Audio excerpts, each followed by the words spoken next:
महला पहला। मछली जाल न जानिया, सर खारा असगा। अत सियाणी सोहणी, क्यों कीतो विसाहो।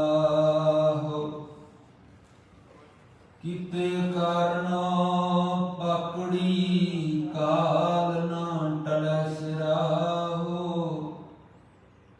पाई रे यों सिर जानो कालो।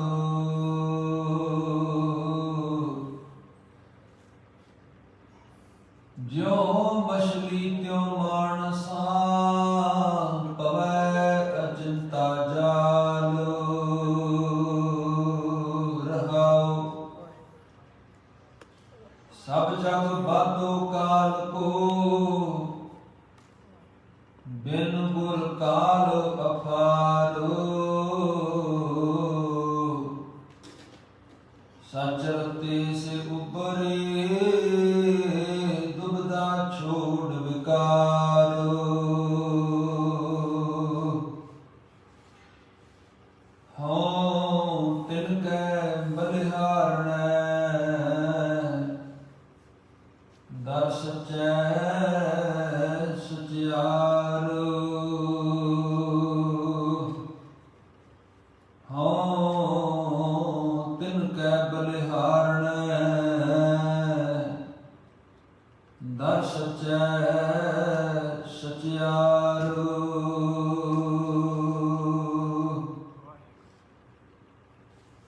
तन तन अमृत ते अविनाशी जीवन प्रदान करने वाले, तिन्हां भवनां दी जाननहारे, अंतरजामी, सदा सदा भुलियां नूं मार्ग पाउण वाले, निर्मलियां तो निर्मल, ज्ञान दे सागर, परमात्म स्वरूप गुरपाल ब्रह्म परमेश्वर, दुख सुख विच समान, सदा सदा रहमतां दे घर, बख्शिंद सतगुरु कामल मुर्शद, सरवरे कैलात चबर छतर तख्त दे मालक, सच्चे पातशाह दे सच्चे दरबार दे विच सच्चे पातशाह महाराज नूं नतमस्तक हो के अपनी जिंदगी दीआं घड़ियां नूं सफला बना रहे वट पागे सतसंगी जानो, गरीब नवाज सच्चे पातशाह जी दी अमृत बाणी दा जो शब्द आपने सरवण कीता है,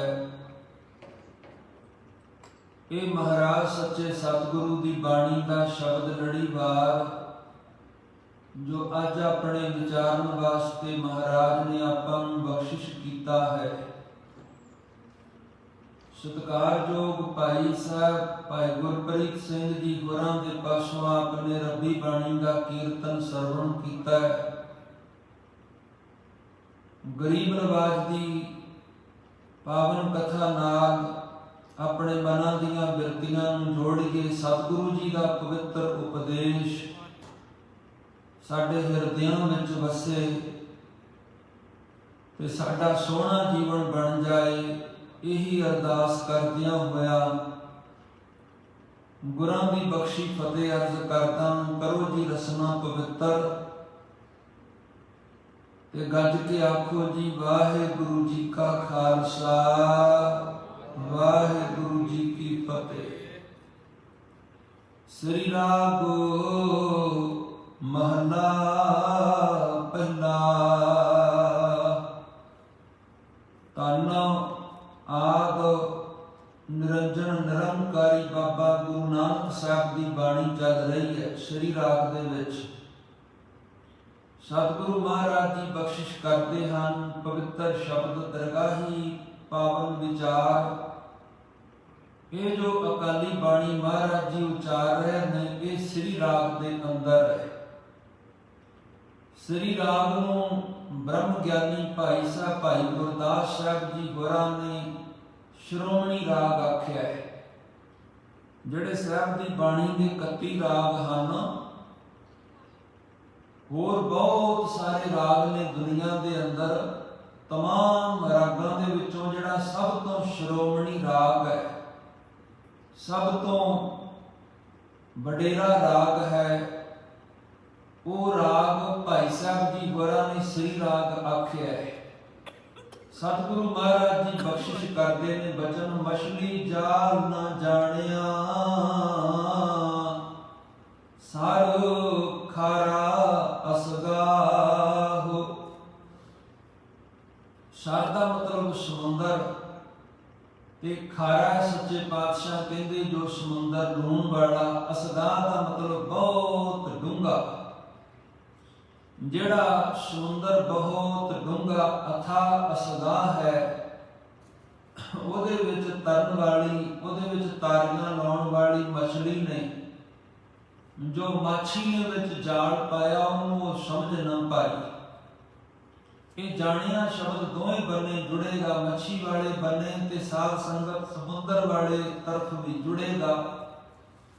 ਅਰਥ ਇਹ ਨਿਕਲਿਆ ਕਿ ਜਿਹੜੀ ਮੱਛੀ ਹੈ, ਉਹਨੇ ਨਾ ਤੇ ਜਾਲ ਨੂੰ ਜਾਣਿਆ ਜਿਹੜਾ ਮਾਛੀ ਨੇ ਉਹਨੂੰ ਫੜਨ ਦੇ ਵਾਸਤੇ ਸਮੁੰਦਰ ਦੇ ਵਿੱਚ ਪਾਇਆ, ਤੇ ਜਿਹੜਾ ਡੂੰਘਾ ਖਾਰਾ ਸਮੁੰਦਰ ਹੈ, ਉਹਨੂੰ ਵੀ ਮੱਛੀ ਦਾ ਜਾਲ ਹੈ, ਉਹ ਮੇਰੀ ਮੌਤ ਦੀ ਨਿਸ਼ਾਨੀ ਹੈ।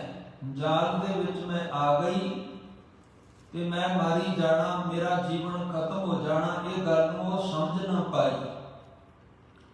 ਤੇ ਜਿਹੜਾ ਡੂੰਘਾ ਸਮੁੰਦਰ ਹੈ, ਉਹਦੇ ਵਿੱਚ ਹੀ ਮੇਰਾ ਜੀਵਨ ਹੈ, ਇਹਦੇ ਵਿੱਚ ਹੀ ਰਵਾਂਗੀ ਤਾਂ ਮੈਂ ਬਚ ਪਾਵਾਂਗੀ। ਇਹ ਗੱਲ ਨੂੰ ਵੀ ਮੱਛੀ ਜਾਣ ਨਾ ਪਾਈ। ਸਾਹਿਬ ਕਹਿੰਦੇ ਅਤ ਸਿਆਣੀ ਸੋਹਣੀ ਕਿਉਂ ਕੀਤੋ ਵਿਸਾਹੋ। ਜਿਹੜੀ ਵੇਖਣ ਨੂੰ ਬਹੁਤ ਸੋਹਣੀ ਲੱਗਦੀ ਹੈ ਤੇ ਬੜੀ ਸਿਆਣੀ ਚੰਚਲ ਵੀ ਜਾਪਦੀ ਹੈ, ਇਹ ਮੱਛੀ ਨੇ ਸਤਿਗੁਰੂ ਜੀ ਕਹਿੰਦੇ ਕਿਉਂ ਵਿਸਾਹ ਕੀਤਾ, ਕਿਉਂ ਭਰੋਸਾ ਕੀਤਾ। ਇਹਨੂੰ ਭਰੋਸਾ ਨਹੀਂ ਸੀ ਕਰਨਾ ਚਾਹੀਦਾ ਜਾਲ ਦੇ ਉੱਪਰ, ਪਰ ਇਹਨੇ ਸਿਆਣੀ ਤੇ ਸੋਹਣੀ ਮੱਛੀ ਨੇ ਜਾਲ ਦੇ ਉੱਤੇ ਇਤਬਾਰ ਕਰ ਲਿਆ। ਕੀਤੇ ਕਾਰਨੋ ਪਾਕੜੀ ਕਾਲ ਨਾ ਟੜੈ ਸਿਰਾਹੋ।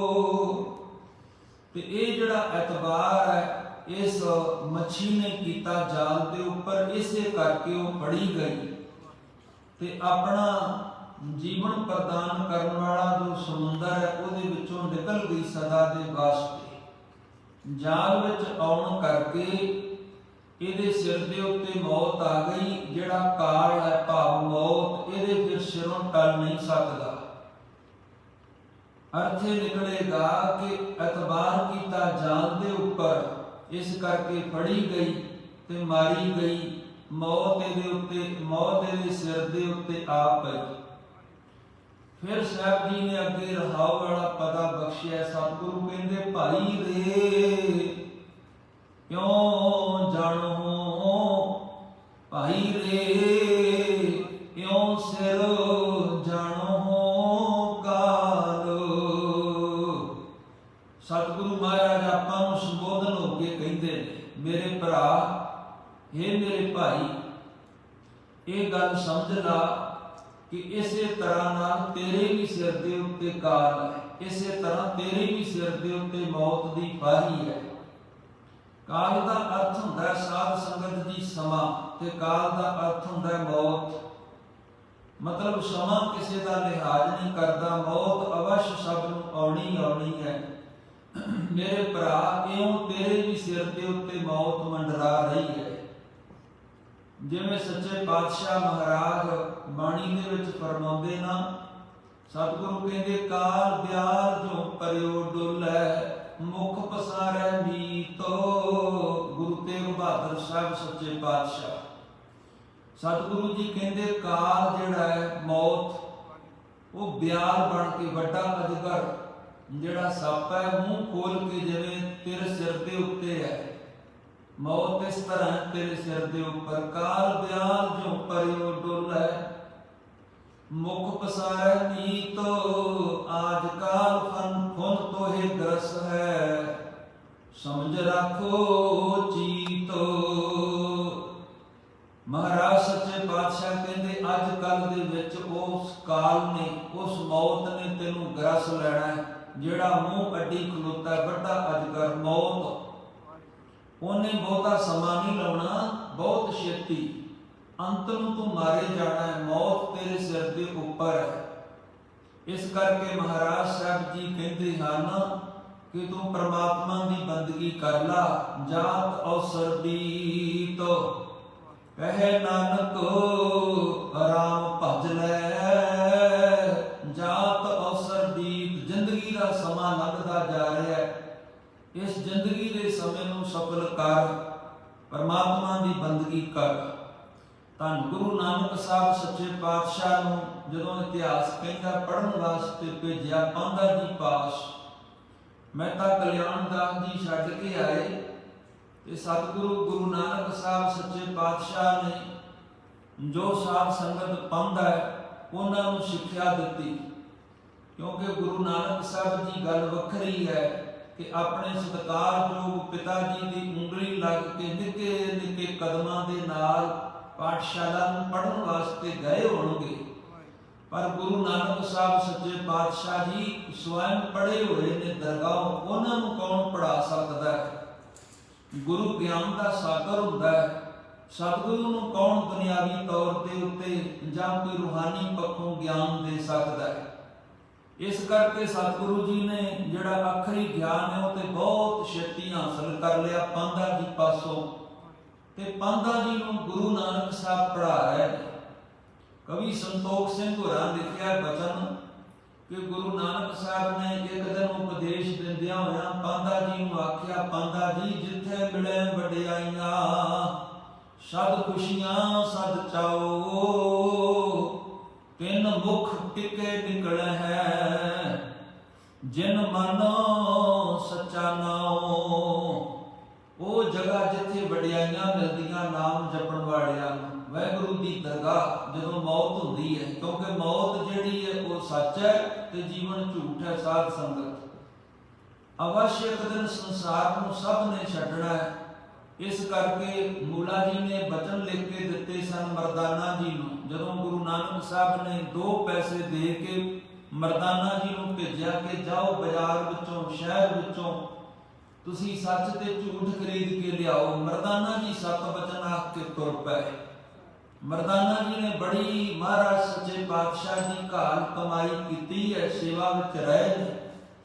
ਤੇ ਮਰਦਾਨਾ ਜੀ ਨੇ ਸਾਧ ਸੰਗਤ ਹਮੇਸ਼ਾ 7 ਬਚਨ ਹੀ ਆਖਿਆ, ਕਦੇ ਬਾਬਾ ਜੀ ਨੂੰ ਨਾ ਨਹੀਂ ਕੀਤੀ। ਮੂਲਾ ਜੀ ਨੇ 2 ਪੈਸੇ ਰੱਖ ਲਏ, ਇੱਕ ਕਾਗਜ਼ ਦੇ ਉੱਤੇ ਲਿਖ ਦਿੱਤਾ ਸੀ ਮਰਨਾ ਸੱਚ ਤੇ ਜਿਉਣਾ ਝੂਠ। ਇਹੀ ਜ਼ਿੰਦਗੀ ਦੀ ਅਸਲੀਅਤ ਹੈ। ਇਹ ਵੱਖਰੀ ਗੱਲ ਹੈ ਮਨੁੱਖ ਨੇ ਪੈਰ ਪਸਾਰੇ ਹਨ ਤੇ ਸਾਧ ਸੰਗਤ ਇਹ ਜਿਹੜੇ ਪੈਰ ਪਸਾਰੇ ਮੋਹ ਮਾਇਆ ਦੇ ਵਿੱਚ ਗਲਤਾਨ ਹੋ ਗਿਆ ਤੇ ਮੌਤ ਨੂੰ ਭੁੱਲ ਗਿਆ। ਪਰ ਮਹਾਰਾਜ ਨੇ ਵਾਰ-ਵਾਰ ਬਾਣੀ ਦੇ ਵਿੱਚ ਚੇਤੇ ਕਰਾਇਆ ਕਿ ਮੌਤ ਤੇਰੇ ਸਿਰ ਦੇ ਉੱਪਰ ਹੈ, ਬਹੁਤੀ ਦੂਰ ਨਹੀਂ। ਇੱਕ ਬਚਨ ਆਉਂਦਾ ਭਾਈ ਸਾਹਿਬ ਭਾਈ ਗੁਰਦਾਸ ਸਾਹਿਬ ਜੀ ਹੋਰਾਂ ਦਾ, ਉਸ ਬਚਨ ਵਿੱਚ ਆਪ ਨੇ ਫਰਮਾਇਆ, ਆਪ ਜੀ ਕਹਿੰਦੇ ਹਨ, ਜੈਸੇ ਬੈਲ ਤੇਲੀ ਕੋ ਜਾਣਤ ਕਈ ਕੋਸ ਚਲਿਓ ਜਾਤ, ਨੈਣ ਉਂਗਰਤ ਵਾਹੀ ਠਾਉ ਹੀ ਠਿਕਾਣੋ ਹੈ। ਜਿਵੇਂ ਤੇਲੀ ਦਾ ਬਲਦ, ਉਹਦੇ ਜਿਹੜੀਆਂ ਅੱਖਾਂ ਹਨ ਉਹਦੇ ਉੱਤੇ ਖੋਪੇ ਬੰਨ੍ਹ ਦਿੰਦਾ ਹੈ ਤੇਲੀ, ਔਰ ਉਹ ਇਰਦ ਗਿਰਦ ਸਾਧ ਸੰਗਤ ਘੁੰਮਦਾ ਰਹਿੰਦਾ ਹੈ। ਜਿਵੇਂ ਪੁਰਾਣੇ ਜ਼ਮਾਨੇ ਦੇ ਅੰਦਰ ਚੱਲਦਾ ਸੀ ਨਾ ਕੋਲੂ, ਉਹਨੂੰ ਚਲਾਇਆ ਜਾਂਦਾ ਸੀ ਬਲਦ ਦੇ ਰਾਹੀਂ, ਉਹ ਘੁੰਮੀ ਜਾਂਦਾ ਹੈ, ਅੱਖਾਂ ਦੇ ਉੱਤੇ ਖੋਪੇ ਵੱਜੇ ਹੋਏ ਨੇ। ਤੇ ਉਹ ਬ੍ਰਹਮ ਗਿਆਨੀ ਵੇਖਦਾ ਹੈ, ਭਾਈ ਸਾਹਿਬ ਭਾਈ ਗੁਰਦਾਸ ਸਾਹਿਬ ਵੇਖਦੇ ਹਨ ਕਿ ਜਿਹੜਾ ਬੈਲ ਹੈ ਉਹ ਸੋਚਦਾ ਮੈਂ ਬਹੁਤ ਦੂਰ ਤੁਰਿਆ ਜਾ ਰਿਹਾ, ਕਿਤੇ ਜਾ ਰਿਹਾ ਦੂਜੀ ਜਗ੍ਹਾ ਦੇ ਉੱਪਰ, ਤੁਰਿਆ ਜਾਂਦਾ ਜਦੋਂ ਸ਼ਾਮ ਪੈਂਦੀਆਂ ਹਨ। ਸ਼ਾਮਾਂ ਪੈਣ ਤੇ ਉਹ ਜਿਹੜਾ ਉਹਦਾ ਮਾਲਕ ਹੈ ਤੇਲੀ ਉਹਦੀਆਂ ਅੱਖਾਂ ਦੇ ਉੱਤੋਂ ਖੋਪੇ ਲਾ ਦਿੰਦਾ ਹੈ ਤੇ ਬਲਦ ਵੇਖਦਾ ਵਿਚਾਰਾ ਵੀ ਮੈਂ ਜਿੱਥੇ ਸਾਂ ਉੱਥੇ ਹੀ ਆ, ਕਿਤੇ ਨਹੀਂ ਪਹੁੰਚਿਆ। ਉਹਨਾਂ ਨੇ ਇਹ ਸਾਧ ਸੰਗਤ ਉਦਾਹਰਨਾਂ ਦੇ ਦੇ ਕੇ ਸਮਝਾਇਆ ਵੀ ਮਨੁੱਖ ਦੀ ਜ਼ਿੰਦਗੀ ਮਿਲੀ ਸੀ ਇਸ ਕਰਕੇ ਕਿ ਬੰਦਗੀ ਕਰਦਾ, ਸੇਵਾ ਕਰਦਾ, ਸਿਮਰਨ ਕਰਦਾ ਤੇ ਵਾਹਿਗੁਰੂ ਨੂੰ ਪਾ ਲੈਂਦਾ। ਜ਼ਿੰਦਗੀ ਵਿੱਚ ਇਹਨੂੰ ਕਹਿੰਦੇ ਤਰੱਕੀ ਕਰਨੀ, ਪਰ ਕਰ ਨਾ ਸਕਿਆ, ਜਿੱਥੇ ਸੀ ਉੱਥੇ ਦਾ ਉੱਥੇ ਹੀ ਰਹਿ ਗਿਆ। ਫਿਰ ਭਾਈ ਸਾਹਿਬ ਨੇ ਦੂਸਰਾ ਬਚਨ ਆਖਿਆ। ਆਪ ਜੀ ਕਹਿੰਦੇ ਜੈਸੇ ਜੇਵਰੀ ਬਟਤੋ ਆਂਦਰੋ ਅਚਿੰਤ ਚਿੰਤ ਖਾਤ ਜਾਤ ਬਸ਼ਰੋ ਟਟੋਰੇ ਪਛਤਾਨੂ ਹੈ। ਜੇਵਰੀ ਵੱਟੀ ਜਾਂਦਾ ਹੈ ਰੱਸੀ, ਨੇਤਰਹੀਣ ਬੰਦਾ, ਉਹਦੇ ਹੱਥ ਵਿੱਚ ਛਪਾ ਹੈ ਨਾ। ਕਈਆਂ ਨੂੰ ਵਾਹਿਗੁਰੂ ਨੇ ਬੜੀ ਕਲਾ ਦਿੱਤੀ ਹੁੰਦੀ ਹੈ, ਨੇਤਰਾਂ ਕਰਕੇ ਉਹ ਅੰਨਾ ਹੈ, ਦਿਖਾਈ ਨਹੀਂ ਉਹਨੂੰ ਦਿੰਦਾ ਵਿਚਾਰੇ ਨੂੰ ਕੁਝ ਵੀ, ਪਰ ਉਹ ਬੈਠਾ ਹੋਇਆ ਰੱਸੀ ਵੱਟੀ ਜਾਂਦਾ ਹੈ। ਉਹਦੇ ਨੇੜੇ ਬੱਚਾ ਗਊ ਦਾ ਬੱਚਾ ਵੱਛਾ, ਤੇ ਵੱਛੇ ਦੀ ਆਦਤ ਹੁੰਦੀ ਹੈ ਮੂੰਹ ਮਾਰਨਾ। ਇਸ ਕਰਕੇ ਬੱਚਾ ਜਿਹੜਾ ਹੈ ਉਹ ਵੱਟੀ ਹੋਈ ਜੇਵਰੀ ਨੂੰ, ਰੱਸੀ ਨੂੰ ਨਾਲੋਂ ਨਾਲ ਖਾਈ ਜਾਂਦਾ ਹੈ। ਨੇਤਰਹੀਣ ਜਿਹੜਾ ਵੱਟ ਰਿਹਾ ਹੈ ਵਿਚਾਰਾ ਮਨੁੱਖ, ਉਹਨੂੰ ਸਾਧ ਸੰਗਤ ਇਸ ਗੱਲ ਦਾ ਅਹਿਸਾਸ ਨਹੀਂ। ਜਦੋਂ ਲੰਮੇ ਸਮੇਂ ਬਾਅਦ ਆਪਣੀ ਵੱਟੀ ਹੋਈ ਰੱਸੀ ਨੂੰ ਟਟੋਲ ਕੇ ਵੇਖਣਾ ਚਾਹੁੰਦਾ ਕਿੰਨੀ ਲੰਮੀ ਵੱਟ ਲਈ, ਤੇ ਪੱਲੇ ਕੁਝ ਨਾ ਪਿਆ, ਕਿਉਂਕਿ ਬੱਚੇ ਨੇ ਸਾਰੀ ਉਹ ਜਿਹੜੀ ਰੱਸੀ ਉਹ ਖਾ ਲਈ। ਇਸ ਕਰਕੇ ਜਦੋਂ ਟਟੋਲਦਾ ਹੱਥ ਲਾ ਕੇ ਵੇਖਦਾ, ਵੇਖਣ ਦੀ ਕੋਸ਼ਿਸ਼ ਕਰਦਾ, ਸਮਝਣ ਦੀ ਕੋਸ਼ਿਸ਼ ਕਰਦਾ ਤੇ ਪੱਲੇ ਕੁਝ ਨਹੀਂ ਪਿਆ। ਉਹਨੂੰ ਪਤਾ ਲੱਗਦਾ ਵੀ ਕੋਈ ਕੁਝ ਨਹੀਂ ਵੱਟਿਆ, ਕਿਉਂਕਿ ਜੋ ਵੱਟਿਆ ਸੀ ਉਹਨੂੰ ਬੱਚੇ ਨੇ ਖਾ ਲਿਆ। ਇਸ ਤਰ੍ਹਾਂ ਭਾਈ ਸਾਹਿਬ ਕਹਿੰਦੇ ਜੈਸੇ ਜੇਵਰੀ ਬਟਤ ਆਂਦਰੋ ਅਚਿੰਤ ਚਿੰਤ ਖਾਤ ਜਾਤ ਬਸ਼ਰੋ ਟਟੋਰੇ ਪਛਤਾਨੂ ਹੈ। ਫਿਰ ਤੀਸਰੀ ਉਦਾਹਰਨ ਭਾਈ ਸਾਹਿਬ ਕਹਿੰਦੇ ਜੈਸੇ ਮਿਰਗ ਤ੍ਰਿਸ਼ਨਾ ਲਉ ਧਾਵੈ ਮਿਰਗ ਤ੍ਰਿਖਾਵੰਤੋ। ਜੈਸੇ ਮਿਰਗ ਤ੍ਰਿਸ਼ਨਾ ਲਉ ਧਾਵੈ ਮਿਰਗ ਤ੍ਰਿਖਾਵੰਤੋ ਆਵਤ ਨ ਸ਼ਾਂਤ ਪਰਮ ਪਰਮ ਤੋ ਹੈਰਾਨੋ ਹੈ। ਐਵੇਂ ਜਿਹੜਾ ਮਿਰਗ ਹੈ ਤ੍ਰਿਸ਼ਨਾ ਦਾ ਬੱਝਾ ਹੋਇਆ, ਤ੍ਰਿਸ਼ਨਾ ਦੇ ਜਲ ਦੀ ਕੋਸ਼ਿਸ਼ ਵਿੱਚ ਦੌੜਦਾ ਹੈ, ਉਹ ਇਸ ਤਰ੍ਹਾਂ ਸਾਧ ਸੰਗਤ ਜਿਵੇਂ ਮਾਰੂਥਲ ਦੇ ਵਿੱਚ ਨਾ ਪਖਲੂ ਦੇ ਜਿਹਨੂੰ ਨਜ਼ਰ ਆਉਂਦੇ, ਕਹਿੰਦੇ ਹੁੰਦੇ ਸਨ ਪੁਰਾਣੇ ਸਮੇਂ ਵਿੱਚ ਬਜ਼ੁਰਗ, ਬੜੀ ਗਰਮੀ ਪੈ ਰਹੀ ਹੈ, ਜਾਂ ਆਪ ਸੜਕ ਦੇ ਉੱਤੇ ਵੇਖੋ ਦੂਰ ਤੱਕ ਕਿਉਂ ਲੱਗਦਾ ਜਿਵੇਂ ਪਾਣੀ ਦਾ ਕੋਈ ਸੋਮਾ ਹੈ, ਕੋਈ ਪਾਣੀ ਹੈ ਅੱਗੇ, ਪਾਣੀ ਚਮਕਦਾ ਪਰ ਉਹ ਪਾਣੀ ਨਹੀਂ। ਉਹ ਪਖਲੂ ਦੇ ਜਿਹੜੇ ਨਜ਼ਰ ਪੈਂਦੇ ਨੇ ਪਾਣੀ ਦਾ ਕੋਈ ਭੁਲੇਖਾ ਹੈ, ਉਹ ਗਰਮੀ ਕਰਕੇ ਨਜ਼ਰ ਪੈ ਰਿਹਾ ਪਾਣੀ, ਪਰ ਪਾਣੀ ਹੁੰਦਾ ਨਹੀਂ। ਇਹੀ ਭੁਲੇਖਾ ਭਾਈ ਸਾਹਿਬ ਕਹਿੰਦੇ ਮਿਰਗ ਨੂੰ ਪੈਂਦਾ ਹੈ। ਜਿਹੜਾ ਮਿਰਗ, ਜਿਹੜਾ ਹਿਰਨ ਬਹੁਤ ਪਿਆਸਾ ਹੈ ਤੇ ਮਾਰੂਥਲ ਦੇ ਵਿੱਚ ਘੁੰਮ ਰਿਹਾ ਹੈ, ਪਿਆਸ ਦੀ ਖੋਜ ਦੇ ਵਿੱਚ ਪਾਣੀ ਲੱਭਦਾ ਪਿਆ, ਤੇ ਲੱਗਣ ਕਰਕੇ ਪਾਣੀ ਦੀ ਢੂੰਡ ਦੇ ਵਿੱਚ ਹੋਰ ਦੌੜਦਾ ਅੱਗੇ ਭੱਜਦਾ ਹੈ, ਪਰ ਗਰਮੀ ਕਰਕੇ ਜੋ ਉਹਨੂੰ ਭੁਲੇਖਾ ਪਾਣੀ ਦਾ ਪੈ ਰਿਹਾ, ਉਹ ਪਾਣੀ ਦਾ ਇੱਕ ਭੁਲੇਖਾ ਹੀ ਹੈ, ਮਹਿਜ਼ ਇੱਕ ਭੁਲੇਖਾ ਹੋਣ ਕਰਕੇ ਪਾਣੀ ਦੀ ਪ੍ਰਾਪਤੀ ਨਹੀਂ ਹੁੰਦੀ। ਇਸ ਕਰਕੇ ਜਿਉਂ-ਜਿਉਂ ਦੌੜਦਾ ਹੈ ਹੋਰ ਤੇ ਵੱਧਦੀ ਰਹਿੰਦੀ ਹੈ, ਪਾਣੀ ਉਹਨੂੰ ਮਿਲਦਾ ਨਹੀਂ, ਭਰਮਦਾ ਵਿਚਾਰਾ ਮਾਰਿਆ ਜਾਂਦਾ, ਉਹਨੂੰ ਉਹ ਚੀਜ਼ ਦੀ ਪ੍ਰਾਪਤੀ ਨਹੀਂ ਹੁੰਦੀ ਜਿਸ ਵਾਸਤੇ ਉਹਨੇ ਦੌੜ ਲਾਈ। ਇਸ ਕਰਕੇ ਭਾਈ ਸਾਹਿਬ ਜੀ ਕਹਿੰਦੇ ਹਨ ਮਿਰਗ ਵਿਚਾਰਾ ਖਾਲੀ ਰਹਿ ਗਿਆ। ਤੈਸੇ ਸੁਪਨੰਤਰ ਦਸੰਤਰ ਬਿਹਾਏ ਗਈ ਪਹੁੰਚਿਓ ਨਾ ਤਾਂ ਜਹਾਂ ਮੋਹਿ ਜਾਨੋ ਹੈ। ਐਵੇਂ ਕਹਿੰਦੇ ਬੰਦੇ ਦੀ ਉਮਰ ਲੰਘ ਗਈ ਸੁਪਨੇ ਵੇਖਦਿਆਂ, ਭੌਂਦਿਆਂ ਫਿਰਦਿਆਂ, ਹੋਰ ਕੰਮ ਕਾਜ ਕਰਦਿਆਂ, ਉੱਥੇ ਨਾ ਪਹੁੰਚਿਆ ਜਿੱਥੇ ਇਹਨੇ ਜਾਣਾ ਸੀ। ਕਿੱਥੇ ਜਾਣਾ ਸੀ? ਆਪਾਂ ਰੋਜ਼ ਬਚਨ ਪੜ੍ਹਦੇ ਹਾਂ, ਜ਼ਿੰਦਗੀ ਦਾ ਮਕਸਦ ਹੈ ਭਈ ਪ੍ਰਾਪਤ ਮਾਨੁਖ ਦਿਹੁਰੀਆ, ਗੋਬਿੰਦ ਮਿਲਣ ਕੀ ਇਹ ਤੇਰੀ ਬਰੀਆ, ਅਗਰ ਕਾਜ ਤੇਰੇ ਕਿਤੇ ਨਾ ਕਾਮ, ਮਿਲ ਸਾਧ ਸੰਗਤੋ ਭਜ ਕੇਵਲ ਨਾਮ। ਤੂੰ ਤੇ ਆਇਆ ਸਾ ਭੋਲਿਆ ਸੰਸਾਰ ਵਿੱਚ ਨਾਮ ਜਪਣ, ਤੇ ਤੂੰ ਦੁਨੀਆਦਾਰੀ ਦੇ ਵਿੱਚ ਪੈ ਕੇ ਆਪਣੀ ਜ਼ਿੰਦਗੀ ਦਾ ਮਕਸਦ, ਆਪਣੀ ਜਿਹੜਾ ਫਰਜ਼ ਸੀ ਪਰਮਾਤਮਾ ਦੇ ਪਰਖਾਏ ਨਿਭਾਉਣਾ, ਉਹਨੂੰ ਭੁੱਲ ਬੈਠਾ। ਇਸ ਤਰ੍ਹਾਂ ਨਾਲ ਸਾਧ ਸੰਗਤ ਪਾਂਧਾ ਜੀ ਨੂੰ ਬਾਬਾ ਨਾਨਕ ਸਾਹਿਬ ਜੀ ਕਹਿੰਦੇ ਜਿਨ੍ਹਾਂ ਨੇ ਦੁਨੀਆ 'ਚ ਨਾਮ ਜਪਿਆ ਹੁੰਦਾ, ਸਾਹਿਬ ਜੀ ਕਹਿੰਦੇ ਉਹਨਾਂ ਨੂੰ ਵਡਿਆਈਆਂ ਮਿਲਦੀਆਂ ਵਾਹਿਗੁਰੂ ਦੇ ਘਰ ਵਿੱਚ। ਪਾਂਧਾ ਜੀ ਉੱਥੇ ਉਹਨਾਂ ਨੂੰ ਖੁਸ਼ੀਆਂ ਮਿਲਦੀਆਂ, ਉਹਨਾਂ ਦੇ ਮਨ ਵਿੱਚ ਚਾਹ ਬਣ ਜਾਂਦਾ ਹੈ।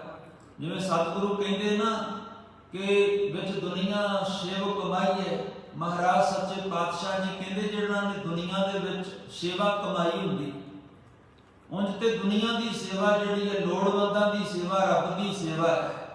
ਜਿਨ੍ਹਾਂ ਨੇ ਸੇਵਾ ਤੇ ਸਿਮਰਨ ਦੀ ਘਾਲ ਕਮਾਈ ਕੀਤੀ ਹੁੰਦੀ ਹੈ, ਵਿੱਚ ਦੁਨੀਆ ਸੇਵ ਕਮਾਈਏ ਤਾਂ ਦਰਗਾਹ ਬੈਸਣ ਪਾਈਏ, ਕਹੋ ਨਾਨਕ ਬਾਹਾਂ ਲੁਟਾਈਏ। ਉਹ ਬਾਹਾਂ ਉੱਚੀਆਂ ਕਰਕੇ ਲੁੱਡੀਆਂ ਪਾਉਂਦੇ ਜਾਂਦੇ, ਬੜੀਆਂ ਉਹਨਾਂ ਨੂੰ ਖੁਸ਼ੀਆਂ ਮਿਲਦੀਆਂ। ਇਸ ਤਰ੍ਹਾਂ ਸਤਿਗੁਰੂ ਕਹਿੰਦੇ ਜਿੱਥੇ ਮਿਲੇ ਵਡਿਆਈਆਂ, ਸਦ ਖੁਸ਼ੀਆਂ ਸਦ ਚਾਓ, ਤਿੰਨ ਮੁਖ ਟਿੱਕੇ ਨਿਕਲੇ ਹੈ। ਉਹਨਾਂ ਦੇ ਮੱਥੇ ਦੇ ਉੱਤੇ ਮਹਾਰਾਜ ਕਹਿੰਦੇ ਟਿੱਕਾ ਲਾਇਆ ਜਾਂਦਾ, ਉਹਨਾਂ ਦੇ ਮੱਥੇ ਤੇ ਟਿੱਕਾ ਲੱਗਦਾ ਸੱਚੇ ਨਾਮ ਦਾ।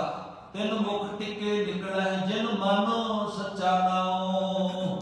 ਸਤਿਗੁਰੂ ਕਹਿੰਦੇ ਜਿਨ੍ਹਾਂ ਦੇ ਮਨ ਵਿੱਚ ਸੱਚਾ ਨਾਮ ਵਸਿਆ ਹੁੰਦਾ, ਕਰਮ ਮਿਲੇ ਤਾਂ ਪਾਈਏ, ਨਾਹੀ ਗੱਲੀ ਵਾਓ ਦਵਾਓ।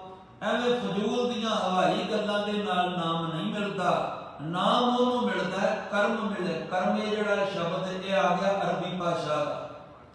ਸਾਧ ਸੰਗਤ ਜੇ ਸੰਸਕ੍ਰਿਤ ਦਾ ਹੁੰਦਾ ਤੇ ਕਰਮ ਦਾ ਮਤਲਬ ਕੋਸ਼ਿਸ਼ਾਂ ਕਰਨੀਆਂ, ਮਿਹਨਤਾਂ ਕਰਨੀਆਂ। ਕਰਮ ਦਾ ਮਤਲਬ ਕਿਰਤ ਕਰਨੀ, ਕੁਝ ਕਰਨ ਦੀ ਕੋਸ਼ਿਸ਼ ਕਰਨੀ ਜਾਂ ਉਹ ਕੰਮ ਨੂੰ ਅੰਜਾਮ ਦੇ ਦੇਣਾ, ਉਹ ਤੇ ਹੋ ਗਿਆ ਸੰਸਕ੍ਰਿਤ ਦਾ ਕਰਮ। ਪਰ ਇੱਥੇ ਅਰਬੀ ਭਾਸ਼ਾ ਦਾ ਕਰਮ ਹੈ ਜਿਹਦਾ ਮਤਲਬ ਹੈ ਬਖਸ਼ਿਸ਼, ਜਿਹਦਾ ਮਤਲਬ ਹੈ ਰਹਿਮਤ, ਜਿਹਦਾ ਮਤਲਬ ਹੈ ਕਿਰਪਾ। ਜਿਹੜਾ ਆਪਾਂ ਭਜਨ ਪੜ੍ਹਦੇ ਹਾਂ ਗੁਰ ਪ੍ਰਸਾਦ, ਮਤਲਬ ਉਹਦੀ ਰਹਿਮਤ ਦੇ ਸਦਕਾ, ਉਹਦੀ ਕਿਰਪਾ ਦੇ ਸਦਕਾ, ਉਹਦੀ ਕਿਰਪਾ ਹੋਵੇ ਤਾਂ ਨਾਮ ਮਿਲਦਾ। ਮਹਾਰਾਜ ਕਹਿੰਦੇ ਕਰਮ ਮਿਲੇ ਤਾਂ ਪਾਈਏ, ਨਾਹੀ ਗੱਲੀ ਵਾਓ ਦਵਾਓ। ਫਿਰ ਮਹਾਰਾਜ ਨੇ ਅੱਗੇ ਬਚਨ ਫਰਮਾਇਆ, ਇੱਕ ਆਵਹਿ ਇੱਕ ਜਾਹੇ ਉਠੋ, ਰਖੀਐ ਨਾਮ ਸਲਾਰੋ। ਇੱਕ ਉਪਾਏ ਮੰਗਤੇ, ਇੱਕ ਨਾ ਵੱਡੇ ਦਰਬਾਰੋ। ਮਹਾਰਾਜ ਕਹਿੰਦੇ ਇੱਕ ਸੰਸਾਰ ਚ ਆ ਰਿਹਾ ਹੈ, ਕੋਈ ਜਾ ਰਹੇ ਨੇ ਸੰਸਾਰ ਤੋਂ, ਪੂਰਾਂ ਦੇ ਪੂਰ ਜਾ ਰਹੇ ਨੇ, ਪੂਰਾਂ ਦੇ ਪੂਰ ਆ ਰਹੇ ਨੇ। ਵੇਖੋ ਜਨਮ ਤਦਾਦ ਕਿੱਡੀ ਵੱਡੀ ਹੈ, ਮੌਤ ਦੀ ਦਰ ਵੀ ਬੜੀ ਵੱਡੀ ਹੈ। ਹੁਣ ਤੇ ਹੋਰ ਕੰਮ ਚੱਲਿਆ ਹੋਇਆ ਹੈ, ਨੌਜਵਾਨਾਂ ਦੀ ਅੰਗ ਕੱਢ ਕੇ ਸਾਧ ਸੰਗਤ ਧੰਦਾ ਬਣਾਇਆ ਹੋਇਆ। ਡਾਕਟਰ, ਇਹ ਜਿਹੜਾ ਡਾਕਟਰ ਸੀ ਇਹਦੀ ਬੜੀ ਵੱਡੀ ਸੇਵਾ ਸੀ, ਪਰ ਸਾਧ ਸੰਗਤ ਕਰੋਨਾ ਦੇ ਨਾਮ ਤੇ ਇਹ ਵੀ ਧੋਖਾਧੜੀ ਹੋ ਰਹੀ ਹੈ। ਖੈਰ ਮਹਾਰਾਜ ਜੀ ਕਹਿੰਦੇ ਨੇ ਕਿ ਕਈ ਆ ਰਹੇ ਨੇ ਸੰਸਾਰ ਵਿੱਚ ਤੇ ਕਈ ਜਾ ਰਹੇ ਨੇ ਸੰਸਾਰ ਦੇ ਵਿੱਚੋਂ। ਇੱਕ ਆਵੇ ਹੈ ਇੱਕ ਜਾਹੇ ਉਠੋ, ਰੱਖੀਏ ਨਾਮ ਸਲਾਰ। ਕਈਆਂ ਦੇ ਨਾਮ ਟਿਕ ਗਏ ਦੁਨੀਆ ਦੇ ਵਿੱਚ, ਬਹੁਤਾ ਪੈਸਾ ਹੋਣ ਕਰਕੇ ਸਰਦਾਰ, ਬਹੁਤਾ ਪੈਸਾ ਹੋਣ ਕਰਕੇ ਕਈਆਂ ਦੇ ਨਾਮ ਟਿਕ ਗਏ ਚੌਧਰੀ। ਕਿਉਂਕਿ ਸਾਧ ਸੰਗਤ ਮਾਇਆ ਦੀ ਖੇਡ ਬੜੀ ਅਜੀਬੋ ਗਰੀਬ ਹੈ। ਇਸ ਕਰਕੇ ਕਿਸੇ ਸਿਆਣੇ ਨੇ ਆਖਿਆ ਕਿ ਮਾਇਆ ਤੇਰੇ ਤੀਨ ਨਾਮ, ਪਰਸੂ ਪਰਸਾ ਪਰਸਰਾਮ। ਇਹ ਜਿਹੜੇ ਮਾਇਆ ਦੀ ਖੇਡ ਹੈ, ਉਸੇ ਨੂੰ ਪਿੰਡ ਵਿੱਚ, ਕੋਈ ਸ਼ਹਿਰ ਵਿੱਚ, ਨਗਰ ਵਿੱਚ, ਲੋਕਾਂ ਦੇ ਵਿੱਚ ਕੋਈ ਪੁੱਛ ਪ੍ਰਤੀਤ ਨਹੀਂ ਹੁੰਦੀ। ਜਿਹਦੇ ਕੋਲ ਪੈਸਾ ਆ ਜਾਂਦਾ ਫਿਰ ਉਹਦੇ ਨਾਮ ਬਦਲ ਜਾਂਦੇ, ਸਾਰੇ ਲੋਕ ਝੁਕ ਝੁਕ ਕੇ ਉਹਦਾ ਸਰਦਾਰ, ਉਹਦਾ ਸਤਿਕਾਰ ਕਰਨ ਲੱਗ ਪੈਂਦੇ। ਮਹਾਰਾਜ ਜੀ ਕਹਿੰਦੇ ਨੇ ਕਿ ਇਸ ਤਰ੍ਹਾਂ ਨਾਲ ਇੱਕ ਉਪਾਏ ਮੰਗਤੇ, ਇੱਕ ਨਾ ਵੱਡੇ ਦਰਬਾਰੋ। ਕਈਆਂ ਦੇ ਵਿਚਾਰਿਆਂ ਦੇ ਕੋਲ ਕੁਝ ਨਹੀਂ ਮੰਗਤੇ ਨੇ ਤੇ ਕਈਆਂ ਦੇ ਵੱਡੇ ਵੱਡੇ ਦਰਬਾਰ ਲੱਗਦੇ। ਸਤਿਗੁਰੂ ਕਹਿੰਦੇ ਅੱਗੇ ਗਿਆ ਜਾਣੀਏ ਬਿਨ ਨਾਵੇਂ ਬੇਕਾਰੋ। ਜਦੋਂ ਦਰਗਾਹ ਦੇ ਵਿੱਚ ਜਾਂਦੀ ਹੈ ਰੂਹ, ਫਿਰ ਪਤਾ ਲੱਗਦਾ ਵੀ ਨਾਮ ਤੋਂ ਬਿਨਾਂ ਤੇ ਸਭ ਕੁਝ ਬੇਕਾਰ, ਕੋਈ ਕਦਰ ਨਾ ਪਈ ਅੱਗੇ ਵੱਡੇ ਦੀ, ਜਿਹਨੂੰ ਦੁਨੀਆ 'ਚ ਵਡਿਆਈ ਮਿਲੀ। ਜਿਵੇਂ ਬਾਬਾ ਜੀ ਕਹਿੰਦੇ ਜਪਜੀ ਸਾਹਿਬ ਦੀ ਬਾਣੀ, ਜੇ ਜੁਗ ਚਾਰੇ ਆਰਜਾ ਹੋਰ ਦਸੂਣੀ ਹੋਏ। ਜੇ ਉਮਰ ਇੰਨੀ ਹੋ ਜਾਏ, ਚਾਰ ਕਹਿ ਜਾਂਦੇ ਜੁਗਾਂ 'ਚ ਨਹੀਂ ਤੇ ਇੰਨੀ ਨਹੀਂ ਹੋਵੇ। ਮਹਾਰਾਜ ਕਹਿੰਦੇ 10 ਗੁਣਾ ਹੋਰ ਹੋ ਜਾਏ, 40 ਯੁੱਗ ਬਣ ਗਏ, ਉਮਰ ਤੇ ਮੁੱਕਣ 'ਚ ਹੀ ਨਹੀਂ ਆਉਣੀ। ਹੋਰ ਦਸੂਣੀ ਹੋਏ ਨਵਾਂ ਖੰਡਾਂ ਵਿੱਚ, ਧਰਤੀ ਦੇ 9 ਖੰਡ ਮੰਨੇ ਗਏ ਨੇ। ਨਵਾਂ ਖੰਡਾਂ ਵਿੱਚ ਜਾਣੀਆਂ, ਨਾਲ ਚੱਲੇ ਸਭ ਕੋਏ। ਸਾਰੇ ਜਾਣਦੇ ਹੋਣ ਕਿ ਫਲਾਣਾ ਹੈ, ਸਾਰੀ ਧਰਤੀ ਦੇ ਉੱਤੇ ਨਾਮਣਾ ਹੋਵੇ ਤੇ ਸਾਰੇ ਫਿਰ ਹਾਂ ਦੇ ਵਿੱਚ ਹਾਂ ਮਿਲਾ ਕੇ ਤੁਰਦੇ ਹੋਣ, ਐਡਾ ਉਹਦਾ ਦਬਦਬਾ ਹੋਵੇ ਹਿਟਲਰ ਵਾਂਗ। ਮਹਾਰਾਜ ਜੀ ਕਹਿੰਦੇ ਨੇ ਕਿ ਇਸ ਤਰ੍ਹਾਂ ਨਾਲ ਨਵਾਂ ਖੰਡਾਂ ਵਿੱਚ ਜਾਣੀਆਂ, ਨਾਲ ਚੱਲੇ ਸਭ ਕੋਏ। ਚੰਗਾ ਨਾਮ ਰਖਾਏ ਕਰੇ, ਦੁਨੀਆ ਦੇ ਨਾਮਣਾ ਵੀ ਚੰਗਾ ਖੱਟੇ, ਇੱਜ਼ਤ ਬੜੀ ਕਮਾਏ। ਚੰਗਾ ਨਾਮ ਰਖਾਏ ਕੈ ਜਸ ਕੀਰਤ ਜਗ ਲੈ। ਪਰ ਜੇ ਤਿਸ ਨਦਰ ਨਾ ਆ, ਜੇ ਵਾਹਿਗੁਰੂ ਦੀ ਮਿਹਰ ਦੀ ਨਜ਼ਰ ਦਾ ਪਾਤਰ ਨਹੀਂ ਬਣਿਆ, ਜੇ ਤਿਸ ਨਦਰ ਨਾ ਆਵਈ ਤਾਂ ਬਾਤ ਨਾ ਪੁੱਛੈ ਕਿ। ਅੱਗੇ ਦਰਗਾਹ 'ਚ ਉਹਦੀ ਬਾਤ ਵੀ ਨਹੀਂ ਪੁੱਛਣੀ ਕਿਸੇ ਨੇ ਵੀ ਕਿਹੜੇ ਲੋਕ ਦੇ ਵਿੱਚੋਂ ਵਿੱਚੋਂ ਆਇਆ, ਕਿੰਨਾ ਤੇਰਾ ਨਾਂ ਸੀ, ਕਿੰਨਾ ਤੇਰੇ ਕੋਲ ਪੈਸਾ ਸੀ। ਮਹਾਰਾਜ ਜੀ ਕਹਿੰਦੇ ਬਾਤ ਨਾ ਪੁੱਛੇ ਕਿ ਬਲਕਿ ਕੀਟਾਂ ਅੰਦਰ ਕੀਟ ਕਰ ਦੋਸ਼ੀ ਦੋਸ਼ ਕਰੇ। ਮਹਾਰਾਜ ਜੀ ਕਹਿੰਦੇ ਉਹਦੇ ਸਿਰ ਦੇ ਉੱਤੇ ਨਾਮ ਨਾ ਜਪਣ ਕਰਕੇ ਦੋਸ਼ ਲੱਗਦਾ, ਨਾਮ ਨਾ ਜਪਣ ਦਾ ਦੋਸ਼ ਉਹਦੇ ਸਿਰ ਤੇ ਮੜਿਆ ਜਾਂਦਾ ਤੇ ਉਹਨੂੰ ਸਜ਼ਾ ਕੀ ਮਿਲਦੀ ਹੈ? ਕੀੜਿਆਂ ਦੇ ਵਿੱਚੋਂ ਬਾਬਾ ਜੀ ਕਹਿੰਦੇ ਇੱਕ ਨਿੱਕਾ ਜਿਹਾ ਕੀੜਾ ਬਣਾ ਕੇ ਥਾਪ ਦੇਣਾ ਵਾਹਿਗੁਰੂ ਨੇ। ਕੀੜਿਆਂ ਦੇ ਵਿੱਚੋਂ ਕੀੜਾ ਮਤਲਬ ਇੱਕ ਨਿੱਕਾ ਕੀੜਾ। ਸਤਿਗੁਰੂ ਸੱਚੇ ਪਾਤਸ਼ਾਹ ਜੀ ਇਸ ਤਰ੍ਹਾਂ ਸਮਝਾ ਰਹੇ ਨੇ ਅੱਜ ਦੇ ਸਾਧ ਸੰਗਤ ਪਵਿੱਤਰ ਸ਼ਬਦ ਦੇ ਵਿੱਚ ਕਿ ਭਾਈ ਮੌਤ ਸਿਰ ਦੇ ਉੱਤੇ ਹੈ ਤੇ ਜ਼ਿੰਦਗੀ ਦੇ ਵਿੱਚ ਤੂੰ ਇਸ ਕਰਕੇ ਆਇਆ ਕਿ ਨਾਮ ਜਪਣ ਵਾਸਤੇ, ਜ਼ਿੰਦਗੀ ਵਿੱਚ ਪਰਮਾਤਮਾ ਦੀ ਬੰਦਗੀ ਕਰਨ ਲਈ ਆਇਆ ਤੇ ਤੂੰ ਸੰਸਾਰ ਦੇ ਵਿੱਚ ਆ ਕੇ ਜਿਹੜੀ ਮੌਤ ਤੇਰੇ ਸਿਰ ਦੇ ਉੱਤੇ ਹੈ, ਤੂੰ ਸੰਸਾਰ ਨੂੰ ਅਲਵਿਦਾ ਅਵਸ਼ ਕਹਿਣਾ ਹੈ। ਹਰ ਹਾਲ ਵਿੱਚ ਸੰਸਾਰ ਨੂੰ ਛੱਡ ਕੇ ਤੁਰ ਜਾਣਾ ਹੈ, ਤੈਨੂੰ ਭੁੱਲ ਗਿਆ। ਫਿਰ ਅੱਗੇ ਸੱਚੇ ਪਾਤਸ਼ਾਹ ਨੇ ਆਖਿਆ ਸਭ ਜਗ ਬਾਦੋ ਕਾਲ ਕੋ ਬਿਨ ਗੁਰ ਕਾਲ ਅਫਾਰੋ। ਕਾਲ ਅਫਾਰ ਦਾ ਮਤਲਬ ਹੈ ਅਫਰਿਆ ਹੋਇਆ, ਅਮੋੜ ਕਾਲ, ਨਹੀਂ ਮੰਨਣ ਵਾਲਾ ਕਾਲ। ਜਿਹੜਾ ਕਾਲ ਹੈ ਉਹ ਨਹੀਂ ਮੰਨਦਾ, ਨਹੀਂ ਨਾ ਮੰਨਦਾ। ਇਸੇ ਕਰਕੇ ਗੁਰੂ ਕਲਗੀਧਰ ਪਿਤਾ ਜੀ ਕਹਿੰਦੇ ਕਾਲ ਦੀ ਫਾਈ ਤੇ ਉਹਨਾਂ ਦੇ ਸਿਰ ਦੇ ਉੱਤੇ ਵੀ ਇਹ ਜਿਨ੍ਹਾਂ ਨੂੰ ਦੇਵਤੇ ਆਖਿਆ ਜਾਂਦਾ। ਮਹਾਰਾਜ ਦਾ ਬਚਨ ਹੈ ਨਾ, ਸਤਿਗੁਰੂ ਜੀ ਕਹਿੰਦੇ ਹਨ ਕਿ ਕਾਲ ਪਾਏ ਬ੍ਰਹਮਾ ਬਪਤਰਾ, ਕਾਲ ਪਾਏ ਸ਼ਿਵ ਜੂ ਅਵਤਰਾ, ਕਾਲ ਪਾਏ ਕਰ ਵਿਸ਼ਨੂੰ ਪ੍ਰਕਾਸ਼ਾ, ਸਕਲ ਕਾਲ ਕਾ ਕੀਆ ਤਮਾਸ਼ਾ। ਸਾਰਾ ਸੰਸਾਰ ਕਾਲ ਦਾ ਤਮਾਸ਼ਾ ਹੈ। ਕਾਲ ਨਹੀਂ ਮੰਨਦਾ, ਇਹ ਕਿਸੇ ਦੀ ਗੱਲ ਨਹੀਂ ਮੰਨਦਾ। ਇਸ ਕਰਕੇ ਸਤਿਗੁਰੂ ਕਹਿੰਦੇ ਸਾਰਾ ਜਗ ਬੱਧਿਆ ਹੋਇਆ ਕਾਲ ਦੇ ਵਿੱਚ। ਮੌਤ ਨੇ ਆਪਣੀ ਫਾਈ ਦੇ ਨਾਲ ਬੰਨਿਆ ਹੋਇਆ ਸਾਰੇ ਸੰਸਾਰ ਨੂੰ, ਹਰ ਇੱਕ ਜੀਵ ਨੂੰ, ਔਰ ਇਹ ਅਮੋੜ ਹੈ, ਨਹੀਂ ਮੰਨਦਾ। ਮੰਨਦਾ ਵੀ ਹੈ ਤੇ ਸਤਿਗੁਰੂ ਕਹਿੰਦੇ ਉਹ ਮੰਨਦਾ ਹੈ ਗੁਰ ਬਿਨ, ਵਾਹਿਗੁਰੂ ਬਿਨ ਗੁਰ ਕਾਲ ਅਪਾਰ, ਗੁਰੂ ਤੋਂ ਬਿਨਾ ਨਹੀਂ ਮੰਨਦਾ। ਇਹਦਾ ਮਤਲਬ ਹੈ ਜੇ ਕਿਸੇ ਨੇ ਅਮਰ ਜੀਵਨ ਹਾਸਲ ਕਰਨਾ ਹੈ, ਅਬਿਨਾਸੀ ਜੀਵਨ ਪਾਉਣਾ ਹੈ ਤੇ ਉਹ ਸਤਿਗੁਰੂ ਜੀ ਦੇ ਉਪਦੇਸ਼ ਨੂੰ ਜ਼ਿੰਦਗੀ ਦੇ ਵਿੱਚ ਕਮਾਏਗਾ ਤਾਂ ਉਹ ਮੌਤ ਦੀ ਫਾਈ ਨੂੰ ਜਿੱਤ ਸਕੇਗਾ। ਹੋਰ ਕੋਈ ਤਰੀਕਾ ਨਹੀਂ ਮੌਤ ਨੂੰ ਜਿੱਤਣ ਦਾ। ਜਿਵੇਂ ਸੱਚੇ ਪਾਤਸ਼ਾਹ ਮਹਾਰਾਜ ਕਹਿੰਦੇ ਨਾ ਬਾਣੀ ਦੇ ਵਿੱਚ, ਸਾਹਿਬ ਜੀ ਦਾ ਬਚਨ ਹੈ, ਸਤਿਗੁਰੂ ਜੀ ਕਹਿੰਦੇ ਨੇ ਕਿਆ ਜਾਣਾ ਕਿਉਂ ਮਰਹਿੰਗੇ ਕੈਸਾ ਮਰਨਾ ਹੋਏ। ਜੇਕਰ ਸਾਹਿਬ ਮਨੋ ਨਾ ਵਿਸਰੈ ਤਾਂ ਸਹਿਲਾ ਮਰਨਾ ਹੋਏ। ਮਰਨੇ ਤੇ ਜਗਤ ਡਰੈ ਜੀਵਿਆ ਲੋੜੈ ਸਭ ਕੋਏ। ਮਹਾਰਾਜ ਜੀ ਕਹਿੰਦੇ ਹਰ ਕੋਈ ਜੀਵਨ ਚਾਹੁੰਦਾ ਹੈ, ਮਰਨ ਤੋਂ ਹਰ ਕੋਈ ਡਰਦਾ ਹੈ। ਮਰਨੇ ਤੇ ਜਗਤ ਡਰੈ ਜੀਵਿਆ ਲੋੜੈ ਸਭ ਕੋਏ। ਸਤਿਗੁਰੂ ਮਹਾਰਾਜ ਸਾਹਿਬ ਕਹਿੰਦੇ ਗੁਰ ਪ੍ਰਸਾਦੀ ਜੀਵਤ ਮਰੈ। ਮਹਾਰਾਜ ਜੀ ਕਹਿੰਦੇ ਗੁਰੂ ਦੀ ਕਿਰਪਾ ਦੇ ਸਦਕਾ ਜਿਉਂਦੇ ਜੀ ਜਿਹੜਾ ਮਰ ਗਿਆ, ਉਹਦਾ ਮਤਲਬ ਇਹ ਹੈ ਵੀ ਸਰੀਰ ਨਹੀਂ ਮਰਿਆ, ਪਰ ਗੁਰੂ ਮਾਲਕ ਦੀ ਕਿਰਪਾ ਦੇ ਸਦਕਾ ਮਨ ਮਰ ਗਿਆ। ਗੁਰ ਪ੍ਰਸਾਦੀ ਜੀਵਤ ਮਰੈ।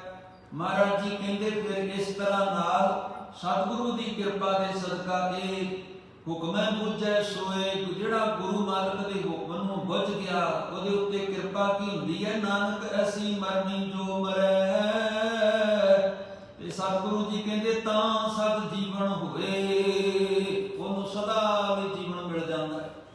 ਇਸ ਤਰ੍ਹਾਂ ਕਾਲ ਨਹੀਂ ਮੰਨਦਾ ਕਿਸੇ ਦੀ ਗੁਰੂ ਤੋਂ ਬਿਨਾਂ।